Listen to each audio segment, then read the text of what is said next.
What's going on, y'all? BigBossFabo, man. We are back with a video. So we're doing a reaction to this 23-year-old Ukrainian refugee who was killed on a North Carolina train. Now, I've seen this story making its rounds, but I haven't got the chance to react to it or look at it in further context. So honestly, I want to take a look at Cartier family as I do a reaction to this. And then we're going to segue over to Fox News. Fox News hosts have something to say about this as well. So be sure to like, comment, subscribe, man. Let me know y'all's thoughts on this. And we're going to hop into the video. Be sure to check out my trending playlist where I cover all trending news and topics. So let's go ahead and hop into it, man. Let's go.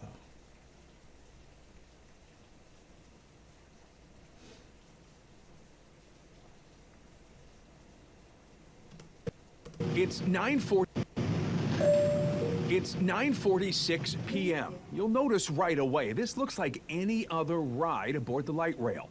People are doing what they do these days, keeping to themselves, scrolling on their phones as they ride along. The man accused in the killing, DeCarlos Brown, is in the red hoodies on the right side of your screen. He appears to be maybe a little emotional, perhaps a little agitated, but nothing disruptive. There's nothing that gets anyone's attention. About 30 seconds later, Irina Zarutska boards. She's wearing a hat and a t-shirt from a pizzeria, and she sits in the row in front of Brown. She has earbuds in and is looking at her phone. She too is just minding her own business. They ride along for around 4 minutes with nothing unusual happening. Then around 9:50 p.m., Brown reaches into a pocket. We've zoomed in on it here. He pulls out a pocket knife. No one notices a thing. Seconds later, he would stand up, and from behind, unprovoked, as we stop the video, he would stab the young woman several times. She had no chance to defend herself. The attack was over in seconds, and when it was over, Brown walked through the train attempting to get off. Few passengers, if any, at first realized what had happened, until they noticed drops of blood on the floor. 90 seconds after the attack, a bystander rushes down to begin lending aid to Zarutska. She would die from her injuries. 30 seconds later, 9:52 p.m., 6 minutes into the video, Brown leaves the light rail. The video here shows us just how quickly things happened and how difficult it would have. Why did they point out the one dude as if he was the only bystander that stepped in? If he is, that's ridiculous. I mean after the fact, right? Nobody knew what he was going to do in the moment. But if we take the video back, there's several people sitting right next to her in this area. Like, what did these people do? A whole bunch of nothing? I don't understand. There's two individuals sitting on the opposite side of the aisle. Annie at first realized leaves the light rail. The video here shows us just how quickly things happened and how difficult it would have been to prevent once he got on the train. And that is an important part to all of this. From what we've been told, Brown never should have been on the train. Authorities tell WBTV he did not buy a ticket. Cat says it is working on ways to keep fare skippers off mass transit. Death penalty. Yeah, death penalty. I was about to say something way worse. I was going to say something way worse. Could get worse. Death penalty. Burn him at the stake. Put him in front of the town. Light him on fire. This could have happened to anybody's daughter. This ain't the Middle East, bro. This should be like a public flogging to death. Like what? This is an animal. See, this is why sometimes democracy fails, because the police shouldn't have taken him in handcuffs. They should have pulled up and emptied that shit on his ass. Yeah. As soon as they seen him. Yeah, this is shoot. Did they ever get an explanation? And I want to dial that back. I'm sorry. No. I'm trying to be a better Christian. No. I don't want to say things like that. As soon as you arrest him, blue. In Bible times, they would have stoned him. That was my knee-jerk reaction of just an eye for an eye. I don't think that you were wrong. Sometimes it has to be like that. But this person deserves the worst. He should be stoned in the street. He deserves the worst. He should be stoned in the street. That's what they would have done. I just don't understand. It's just pure evil, and Satan lives in him. Imagine if that was your sister. He said there was Satan no lives in altercation at all. Like, bro, what? I really don't understand it's just evil, and that's the only way to explain this. The deepest level of evil, and that Satan lives. The first thing I was going to think about is, man, we're living in a racially heightened time right now. Has racism exist? Sure. But we're at a time now where people are attacking people just for their color. Imagine Chicago. You got, and I think there was an article that came out today. An old man got beaten to death. There was the white woman who got punched out in front of just by a random black dude. So I'm not sure if these people are just naturally mentally ill or they're taking it out on white people. Like you're seeing all these segments of people who are now thinking that white people are just the opposition and vice versa. You know, a lot of people are talking about this black fatigue, man. I'm tired of this, but it's not like I haven't seen a case of a white person retaliating to that extent. Right. So I don't know. And they even mentioned he was possibly mentally ill. So let's see. Using him. Clearly. She condemns people from using the video, man. Oh, man. Oh, I condemn you. So the mayor of Charlotte's criticizing anyone who shares the video of a black man brutally stabbing a white woman in the city, says she's thinking about safety in Charlotte. I want to thank our media partners and community members who have chosen not to repost or share the footage. I've been thinking hard about what safety really looks like in our city. I remain committed to doing all we can to protect our residents and ensure Charlotte, is a place where everyone feels safe. Useless mayor. For letting this happen. It just hurts that this could have been anybody's daughter, brother. I'm gonna keep it 100. This could happen to anybody. I couldn't be the leader of a city. Can't even go out. If I was in the city, I'm gonna come on the local stations, broadcast it everywhere. I'm gonna say, look, y'all want to do something stupid? I'm giving police free reins to empty it on your ass. Act accordingly. This is just sick. I'm gonna say act accordingly. You think we're gonna have that bull crap in my city, and you think you're gonna stand trial? You better pray you get the trial. Oh, you come do some like this in my city, and I'm leading this, and I'm the police chief. He was a mentally ill homeless This stuff happened all the time, believe it or not. person. I don't give a. Okay, so they took him down after the fact. But damn, this guy had a rap sheet as well. Imagine a Daniel Penny coming there and. This is the difference. A white man restrains a black man acting erratic, aggressive. There's national outrage. A black man brutally stabs white girl minding her business. There's no national outrage. Are you kidding me? There's absolutely national outrage. There's always national outrage when a black person do something that affects, like, you know, a certain race. So I don't get that. I don't understand Talk that. him out. He'd be a freaking hero. Man, I It's hate just- that. Whoa. No one justified that. There's no way someone. Freaking hero. Man, I hate So I already see people blaming trying to get stabbed in the throat repeatedly until she died. Who's defending this guy? that. Whoa. No one justified that. There's no way someone justified that right there. Yeah, I'm about to say. No way. No, I haven't seen it, Posts are but pretty wild. She said. yeah, there's some posts that are pretty So wild. he could stab. This Some is not people- no white black thing. This Yeah. is pure evil. Nah, see, evil exists through many mediums. It could be targeted in the form of racism, sexism. You don't know. Evil, greed, envy. Evil is spawned through multiple mediums. So it could naturally be racism. Like I'm saying, I'm seeing a lot of different media outlets report like white on black, black on white, whatever it is, crime. It is. I'm But sick of seeing stuff like this. some people are saying, some people are defending him, and I haven't seen that yet because I don't know how you defend Carlos Brown Jr. I'm gonna keep it 100. This pisses me off, bro. Nah, this is super bad, bro. This is. Mentally stable. I just don't. Are you kidding me? Magistrate Judge Teresa Stokes freed the Carlos Brown Jr., a 14-time criminal who went to the butcher Irna Zazuska, whatever that means. Stokes is also listed as the director of operations, the Second Chance Services, man. This is the exact same narrative for the woman that got punched in the face in Chicago. We look at the track record of the gentleman, he had 17 arrests. 17 arrests just to get a slap on the wrist and say, let's let you back out on the streets, buddy. Keep doing your thing. The system is finitos. There is no type of real reasoning that goes behind how they're able to dictate who they release and who they don't, man. And this guy, right? How many priors? 14. What are we doing? What are we doing? I think this person should be allowed to roam free in the world. Yeah, like, bro, if you have all these charges and you've been to jail 14 times. So obviously these guys is upset, man. I wanted to take into account their opinion on this, but let's go over to Fox News and see kind of the feedback some of these hosts got for this. A lunatic just got up and started. It's right on the tape. not really watchable because it's so horrible, but just viciously stabbed. She's just sitting there. So they're evil people. We have to be able to handle that. If we don't handle that, we don't have a country. President Trump on that brutal killing in Charlotte, North Carolina, that is igniting outrage. Of course, that was just a short time ago from his remarks at the Religious Liberty event. The silence from the liberal media and Democrats is actually heartbreaking.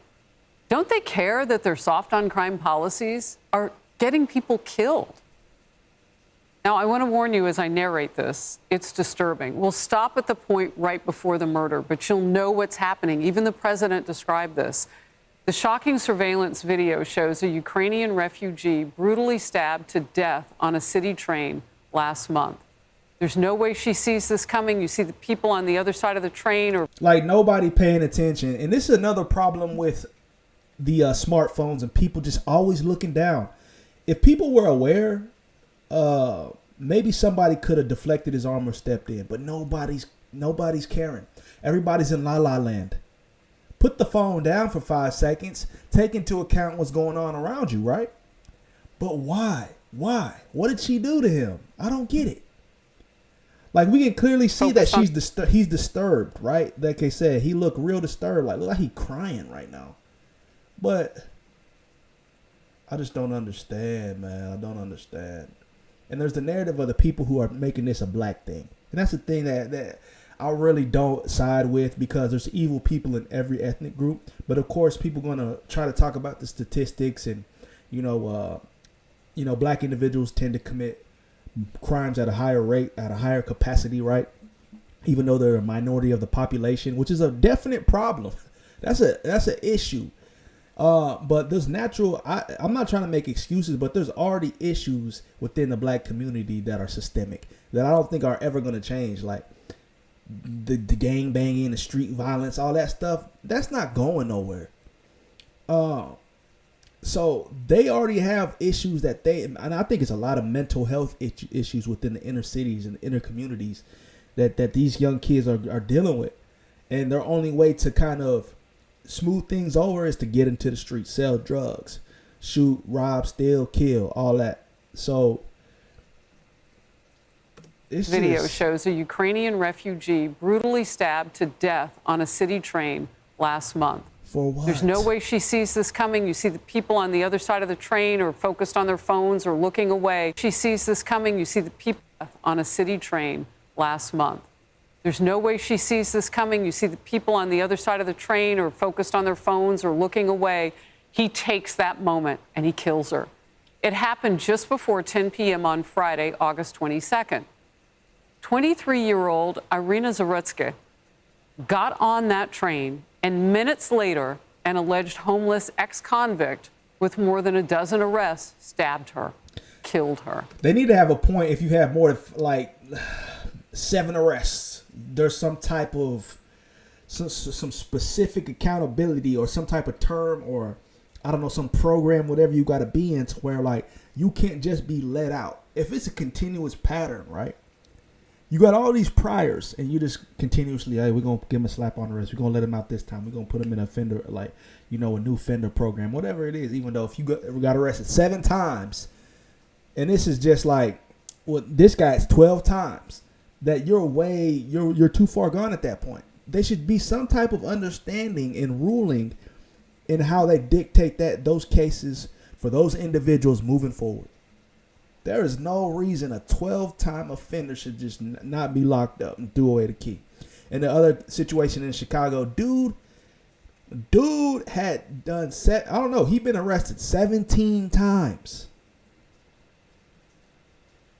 It happened so fast that other passengers really didn't notice until it was too late. And the suspect then walks to the other end of the car, blood dripping both from the knife in his hand and his bloody footprints, and kind of stands and he waits to see if he can get off that train. And then he starts walking around the other members of the people inside that locked car. He's near them. Lord only knows what he could have done. Finally, he got off at the next stop. Police identified 35-year-old DeCarlos Brown as that suspect. He has a lengthy criminal history, are we shocked, including 14 arrests on charges like armed robbery, assault, and making threats. The city's Democratic mayor is facing backlash for thanking media partners. We're supposed to act independently. Well, they're not journalists, whoever those partners are. And then she thanks community members who have, quote unquote, chosen not to repost or share the footage out of respect for Irina's family. Clown. Cheryl, this is more than heartbreaking. It's disgusting. And we want more of that footage. We don't own it. But as you can tell, I've watched it all. It's about 8 minutes long. And what's in that video, we do need to see. We do need to know. I've watched the full video as well. It is disturbing. And that suspect arrested 14 times, horrific. But there's more to this story that keeps happening. First off, the mayor saying that we need more police. You don't need more police. You need to keep a person in jail. Facts. And then they mentioned he got on board without a ticket. How is it that easy to just slimmy through the cracks or whatever he did, finesse the train system? He got through without a ticket. Y'all failed this woman that day. And imagine being a refugee. You are a refugee. Only to come here and be murdered. That was arrested 14 times. Why was this person free? Number one, that's a failure, I think, on the mayor herself. The other thing, too, is I found GoFundMes were actually created for the suspect. For the suspect to raise money for him. And then, get this on a couple of the pages. They've been pulled down, thank God. One of them, one of the fundraisers. While what happened was a tragedy, we mustn't lose sight of the fact that DeCarlos Brown Jr. was failed categorically by the judicial system and the mental health services. He's not entirely to blame. Another said, let's fight against the racism and bias against our people in the fundraiser for this suspect. It just shows the worst of humanity, this whole story. This is race wars. I'm telling y'all, man, I hate to keep pausing, but this is what I keep saying. Oh, it's not a, and you know, I was watching Cartier Family. This is not a race thing. Come on, man. That comment specifically is people picking sides. Our people, this and that. You know what I mean? So it's like, it's crazy to me. I don't condone what this DeCarlos dumbass did. You know, I ain't with this at all, man. I appreciate people. I appreciate life, and it's all about love. You know what I mean? So, this is ridiculous. It's getting to a point to where it's gonna get more dangerous, and it reminds me of the what's the story? I'm sure y'all know it very well. Of the kids at the track meet, how a black kid killed the white kid because supposedly the kid was picking on him, told him to get out of his section. He stabs him at a track meet. They did a GoFundMe for that kid. To come to find out, the whole family blew all the money on a mansion, new cars. And after they blew all the money, they started another GoFundMe to try to get people to raise money for his lawyer fees. Whereas the first bag, y'all just blew it. It's like, what are we doing? This is why black fatigue is a thing. It's just like, there's certain black people that just complete idiots, complete ridiculousness, man. And yeah, I'm still an advocate for the stupid people in every race. But man, everything that's publicized, obviously we shouldn't always buy into. But when you see stories like this, or you hear the narrative of how the people are responding, or even the same thing with the other kid. I don't even remember his name. Carmelo Anthony. That's the name. The Carmelo Anthony kid. What are we doing? Even how that family treated the GoFundMe, that people were trying to contribute. Because I think that story, the waters were a little bit more muddy to where people were really picking sides, thinking that, well, you know, he was a victim. But then when you find out that the whole family blew the money, people were outraged. People were outraged. Crazy. And the disregard for her family. Jeremy, that is so patently offensive. Our people? Our people? You mean fellow killers? I mean, are they invoking race into this whole thing? Yeah. He got up, took something out of his pocket, and killed somebody.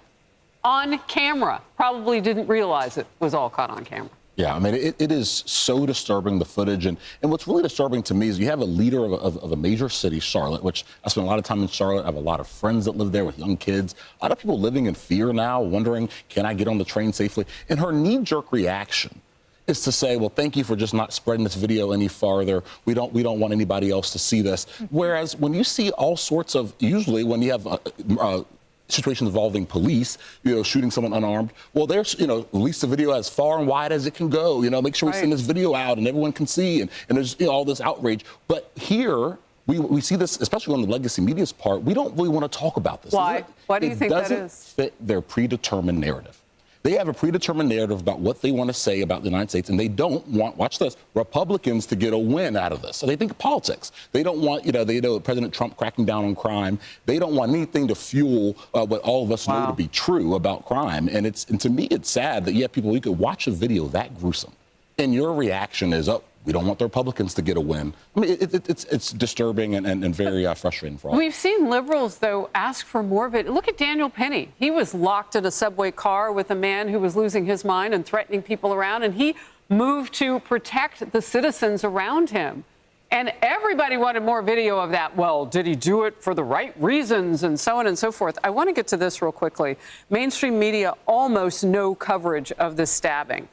Stories on the deadly North Carolina stabbing, zero from the Associated Press, PBS, New York Times, National Public Radio, Wall Street Journal, BBC, Washington Post, Reuters, MSNBC, only one from CNN, and it's from today. And the suppression on this, not just the video, Kennedy, drove the suppression on the story itself, because it didn't go viral and not as many people knew that it had. In editorial meetings, not to broadcast it, possibly for political reasons. Ridiculous, man. We're going to stop the video there. I mean, yeah, like the mayor of Charlotte, her reaction or her response, idiot. In my opinion, I would spread the video far and wide, right? What people need is awareness. For you to just brush it under the rug because your feelings or this is gruesome, people shouldn't see this. No, like, everything is on the front line. Everything is exposed today. People need to get a glimpse into the actuality, the reality that is today. Oh, let's hide it because, hiding things from people it's only to their detriment. But of course, this is viral. Of course, this has gone, all over the airways. So there is no hiding this. But with that being said, man, comment down below. Let me know y'all's thoughts, man. Peace, love, prosperity. God bless.